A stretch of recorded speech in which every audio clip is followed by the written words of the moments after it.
Hello friends, welcome to my channel.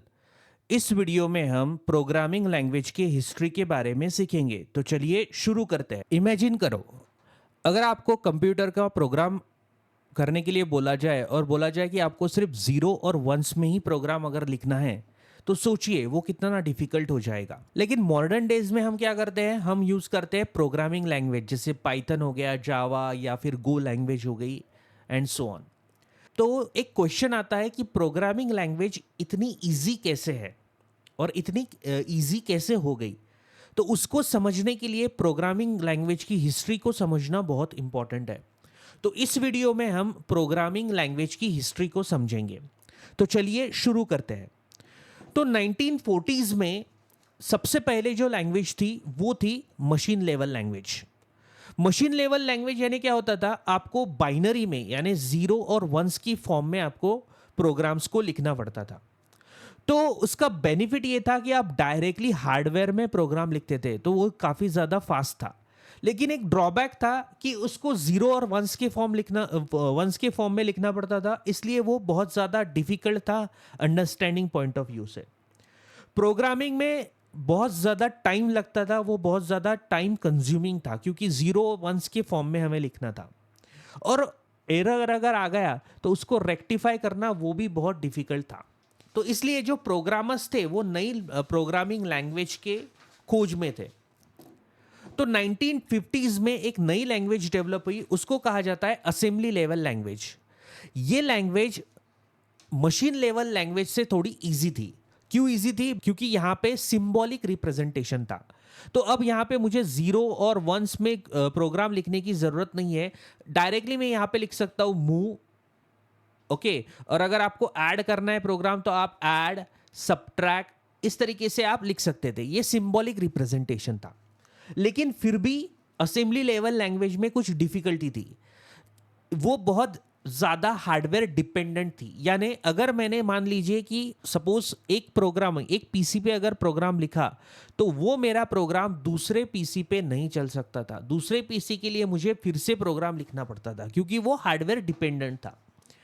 दूसरा, अगर large programme हो जाए तो उसको मैनेज करना बहुत डिफिकल्ट था। अगर मान लीजिए मेरा कोड अगर 500 लाइन्स 600 लाइन्स का अगर मेरा कोड हो गया, तो उसको मैनेज करना बहुत डिफिकल्ट था। इसलिए 1960s में नई लैंग्वेजेस डेवलप हुई, जैसे फोट्रॉन हो गया, लिप्स हो गया, कोबोल हो गया। इसको हाई लेवल लैंग्वेज भी कहा जाता है। क्यों? क्योंकि इसमें डायरेक्टली हम ह्यूमन रीडेबल फॉर्म में हमारे प्रोग्राम्स को लिख सकते थे। तो जैसे मान लीजिए मुझे हेलो वर्ड का प्रोग्राम लिखना है, तो मुझे यहाँ पे डायरेक्टली लिखना पड़ेगा प्रिंट और हेलो वर्ड। ये ह्यूमन रीडेबल था। तो इसका बेनिफिट ये था कि प्रोग्रामिंग बहुत ईजी हो गया था। तो इसलिए बहुत सारी लैंग्वेजेस डेवलप हुई उस वक्त, जैसे फोट्रॉन हो गया, लिप्स हो गया, कोबोल हो गया। इनका पर्पस भी अलग अलग था। जैसे फोट्रॉन साइंटिफिक कैलकुलेटिंग के लिए यूज होता था। लिप्स जो है वो आर्टिफिशियल इंटेलिजेंस रिसर्च के लिए यूज होता था। कोबोल ये जो है वो बिजनेस एप्लीकेशंस के लिए यूज होता था। तो उस वक्त ये लैंग्वेजेस यूज होती थी। 1970s में एक, आप बोल सकते हैं कि एक रिवॉल्यूशन आया। उस वक्त एक नई लैंग्वेज डेवलप हुई कॉल्ड सी प्रोग्रामिंग लैंग्वेज। आप मानोगे नहीं, लेकिन 2009 तक ये प्रोग्रामिंग लैंग्वेज सबसे ज्यादा पॉपुलर थी। ये क्यों पॉपुलर थी? क्योंकि ये सिस्टम प्रोग्रामिंग लैंग्वेज थी।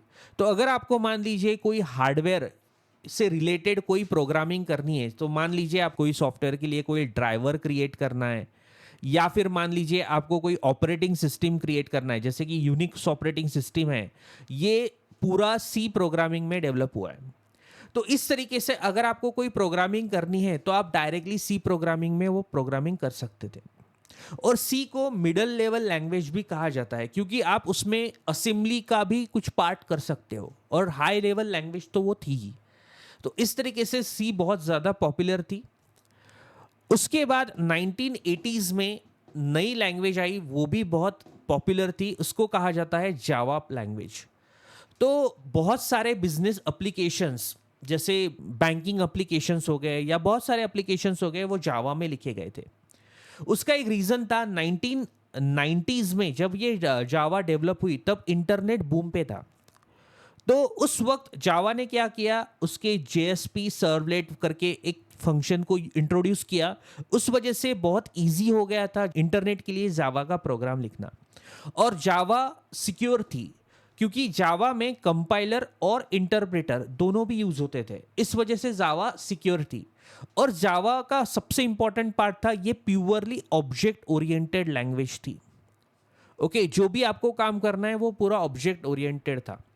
तो इस वजह से उस वक्त ज़्यादा जावा पॉपुलर हुई। आज भी जावा पॉपुलर है, बहुत सारे एप्लीकेशन जावा के, जैसे बैंकिंग एप्लीकेशंस और बहुत सारे एप्लीकेशन आज भी जावा में ही लिखे जाते हैं। तो उसका एक और बेनिफिट था कि वो प्लेटफॉर्म इंडिपेंडेंट लैंग्वेज थी। यानी अगर आपने मान लीजिए कि विंडोज़ के लिए, फॉर एग्जांपल अगर आपने विंडोज़ के लिए कोई प्रोग्राम लिखा है, तो वो प्रोग्राम आप यूनिक्स पे भी रन कर सकते हो। वही प्रोग्राम आप लिनक्स पे भी यूज कर सकते हो। और इतना ही नहीं, अगर आपको मान लीजिए कि आपने इंटेल के लिए प्रोग्राम लिखा है, तो आप दूसरे हार्डवेयर पे भी वो प्रोग्राम रन कर सकते हो। तो वो प्लेटफॉर्म इंडिपेंडेंट थी, इस वजह से भी जावा बहुत पॉपुलर हुई। उसके बाद 1990s में एक लैंग्वेज आई, पाइथन। ये पाइथन लैंग्वेज आज बहुत पॉपुलर है, लेकिन उस वक्त वो पॉपुलर नहीं थी। आज ये पॉपुलर क्यों है? क्योंकि ये जनरल पर्पस लैंग्वेज है। अगर मान लीजिए मुझे आज कोई प्रोग्राम लिखना है, जैसे फॉर एग्जांपल मुझे अगर मशीन लर्निंग के लिए कुछ प्रोग्राम लिखना है, तो मैं इजीली पाइथन में लिख सकता हूँ। अगर मुझे एआई के लिए प्रोग्राम लिखना है, तो मैं पाईटॉर्च या फिर टेंसरफ्लो का यूज करके भी प्रोग्राम लिख सकता हूँ। तो पाइथन का बेनिफिट ये था कि ये ओपन सोर्स थी, तो उस वजह से इसमें बहुत सारे पैकेजेस डेवलप हुए, जैसे कि मशीन लर्निंग के लिए sklearn, एआई के लिए टेंसरफ्लो। अगर आपको वेब डेवलपमेंट करना है, तो वेब डेवलपमेंट के लिए डिजांगो फ्रेमवर्क, फ्लास्क फ्रेमवर्क, बहुत सारे पैकेजेस डेवलप हुए। तो इस वजह से पाइथन जो है वो बहुत पॉपुलर हुई। आज भी पाइथन बहुत ज़्यादा पॉपुलर है। अराउंड 2010 और 13 के बाद पाइथन जो है वो बहुत ज़्यादा पॉपुलर हुई है। उसका रीज़न ये है कि उसके बाद फोकस जो है वो मशीन लर्निंग, एआई के ऊपर ज़्यादा आ गया है, तो इस वजह से पाइथन ज़्यादा पॉपुलर है। उसके बाद 2000 में एक नई लैंग्वेज आई जो कि गूगल ने इंट्रोड्यूस की। It is called as Go language और गोलैन। ये बेसिकली क्लाउड कंप्यूटिंग के लिए था। जैसे कि बहुत सारे एप्लीकेशंस, डॉकर एप्लीकेशन, ये जो डॉकर एप्लीकेशन है ये गो लैंग्वेज में लिखा हुआ है।